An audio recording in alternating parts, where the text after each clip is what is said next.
Now today I'm just going to show you how you can trim some jointing tape. Now what I've got here is an existing joint where I had to remove the tape. Now whenever you're removing tape, you'll find it will leave an edge either side of where the tape come out.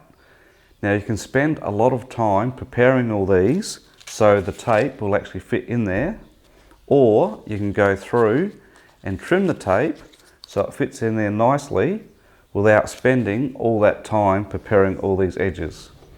So what I'll do now is I'll go through and I'll show you how you can trim the tape. Now when it comes to trimming the tape, there's a couple of things you'll need. You'll need a piece of cardboard, a sharp knife, and also somewhere to work on. Now what you need to do first with the cardboard is you want to cut just a little flap at the back. This will be a bit of a guide for the actual tape for when you're pulling it along. So what I'll do is I'll cut that first.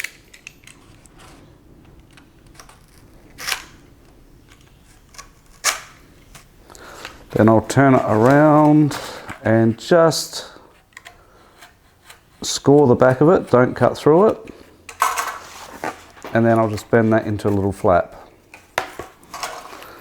So what we do now is the tape will run through that little bit I've just cut. So once you've done that, put the knife roughly where you think will be enough to be trimmed off. Now the secret to this is to push the knife through the tape and into the cardboard. So what I'm going to do now is actually just drag the tape through, and the knife is going to cut the tape.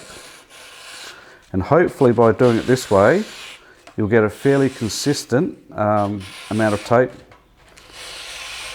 And as you see, it's not very hard to do. This can be easier with two people, but you can do it by yourself, as you can see. So that there, I've got a fairly consistent width of tape that's come off. So now, I've got plenty to do my join with. So all I'll do is cut that, and that'll be fine for the join.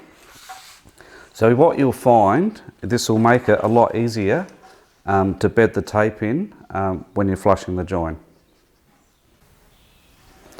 So hopefully that will help for next time you have to re-tape an existing flush joint.